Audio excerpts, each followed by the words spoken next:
Good morning, and many thanks to the organizers for giving me an opportunity to speak about sexuality education, but I do so with some humility and also with some very clear asks to your association. So I'm going to frame this issue and then finish with some asks for you to consider as you move forward. So, what do adolescents need to grow and develop in good health? The analogy that we use is they need a package of actions. What does a 9-year-old girl need to cross the road every day to go to school? She needs information on skills on where to cross, where not to cross, when to cross.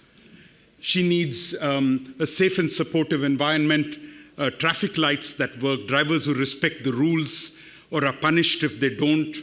And like in India, where I come from, if there are no rules in many places, you need an adult to help you cross the road, and she needs health and counseling services if she's struck and gets hurt. So what you really need is a package of actions, and education is a very important part of that. But we also know very much in the adolescent health field that problem-free is not fully prepared. Yes, we need to protect our young people from problems, but we also need to build a sense of confidence, competence, connection, caring. There's a whole package of adolescent development work that goes far beyond preventing problems.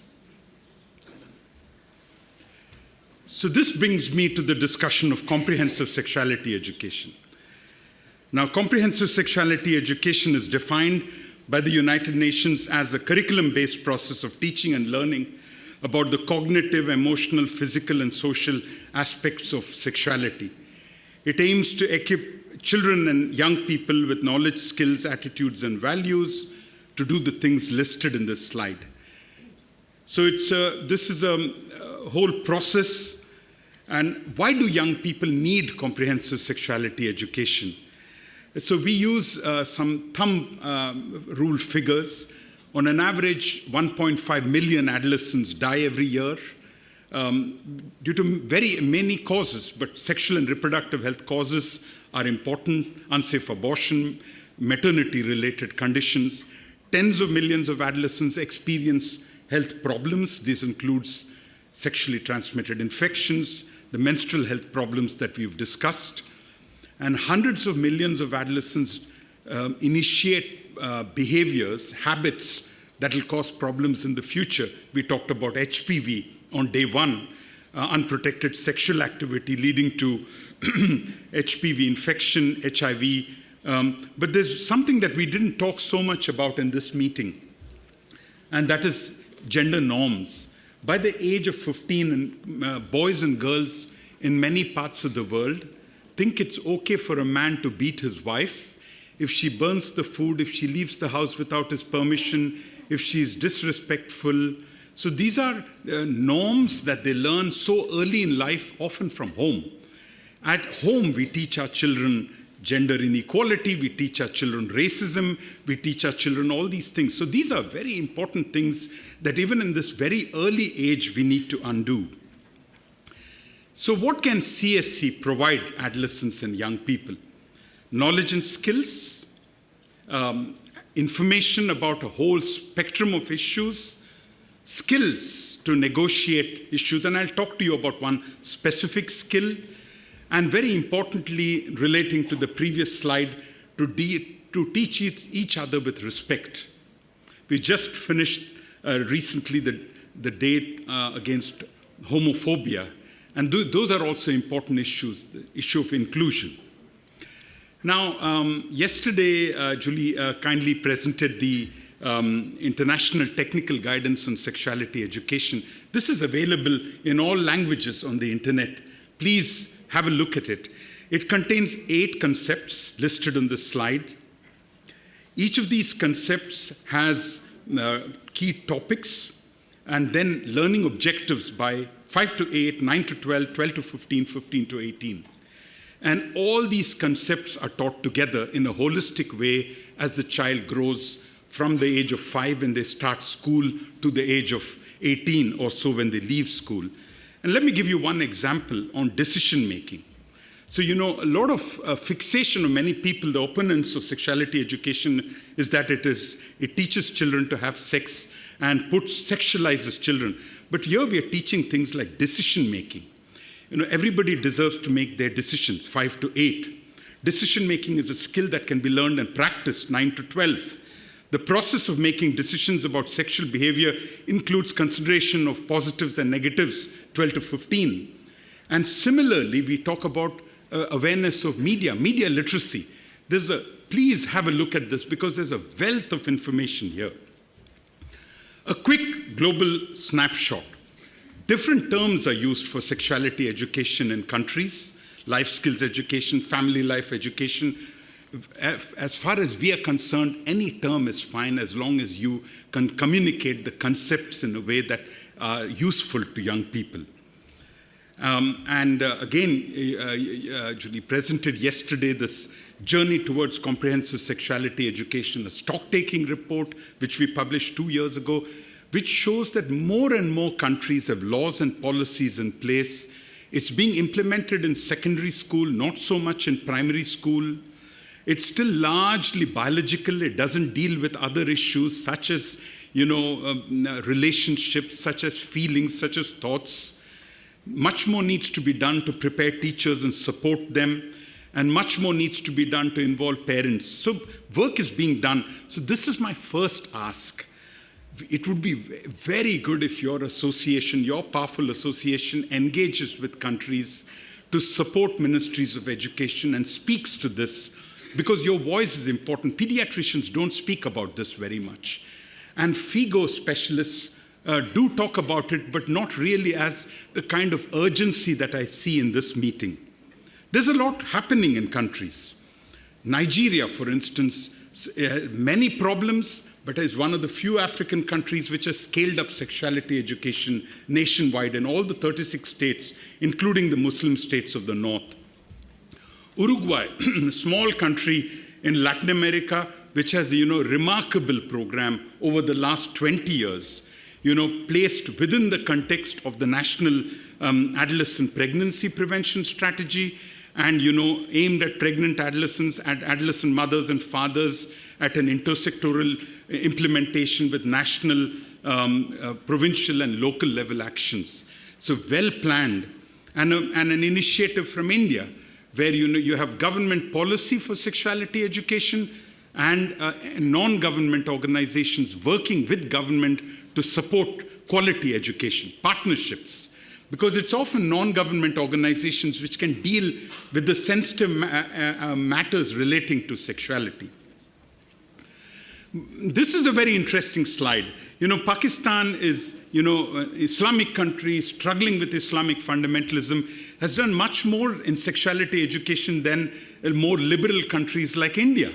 And they've done that because there's a national policy, but there's a group of non-government organizations which work together to build support and deal with resistance.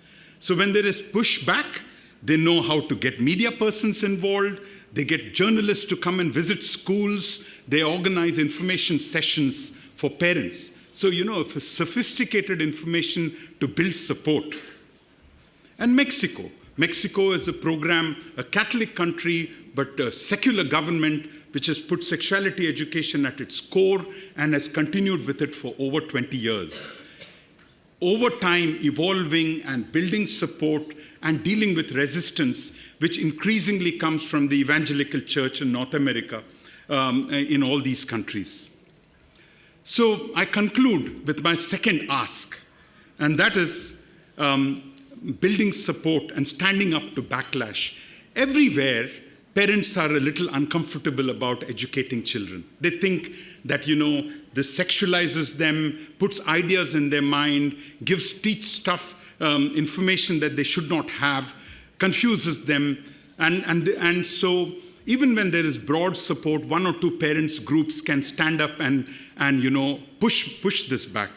So we wrote a paper describing this happening in Nigeria.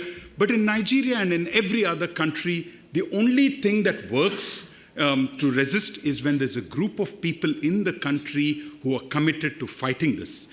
Look at this slide. A new Minister of Education, and one of the first things they get to score brownie points, they say, we will get rid of this sexuality education, which corrupts our children. So you can remain silent, or like this group, 54 groups came together and put together a statement saying that we urge the 36 commissioners of education, 36 states in the country, to properly inform the poor minister of the implementation of such a declaration and to fully support implementation. So unless you stand up to this at the country level, nothing will happen. And very easily, work. You saw what happened in the US. Decades of work, one judge's decision can push it back. And that can happen unless people stand up to it, and you are the voice that can do that. I just want to conclude with 2 slides. And this is a document that you can find in the internet, published by an organization called IPASS, False Pretenses, the Anti-Comprehensive Sexuality Education Agenda, Weaponizing Human Rights. I don't know if some of you, there were people from England on day 1. I don't know if there are anyone from England. But what has been happening in the last few days in England and in the Netherlands is a backlash against sexuality education. Outrage over WHO's advice on sexuality for infants. WHO's guidance says sexuality education starts from birth. If you don't think that's sick, then I can't help you. The WHO can go to hell.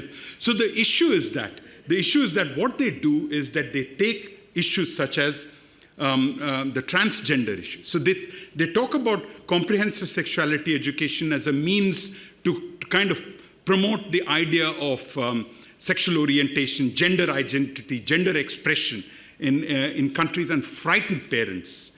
And they say that we're sexualizing children. We are all sexual beings from the time of birth till the time we die, even if we are sexually active or not. And we need to talk, my kids grew up in Switzerland. We've been living there. It's a wonderful sexuality education program which starts early, step by step, incrementally, and prepares them. And, they bring parents in for discussions on what's happening. We're going to talk to your kids about this. You might get these questions. Be ready. And this is a wonderful way of preparing children to deal with these issues in the world. This is the kind of resistance we're facing at the global level. So that's my ask. My humble asks to you are 2. I've heard you speak passionately in the previous session about about cysts and how to do this and how to protect the ovary. Wonderful discussions. You are passionate about this issue. There are very few other professionals who have the credibility to speak about these issues as you do. Gynecologists and obstetricians do, but this is not so much their agenda. You all see this in your clinical work. So my ask to you as an association, as members of your associations, is get engaged at the country level in these discussions. Your voice counts, and please engage with us as WHO. We need an association like you to stand up and say, children need education. They need education before they have sexual activity.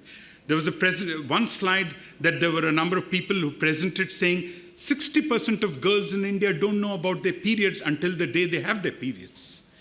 That's true in so many parts of the world. We have to change that. And we have to change that with your support. Thank you very much. Thank you, sir.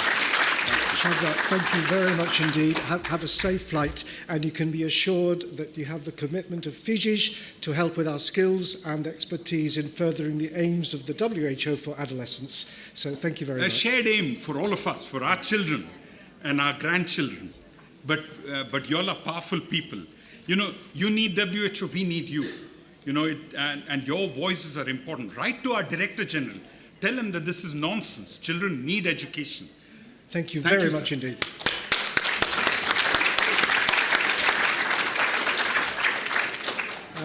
I think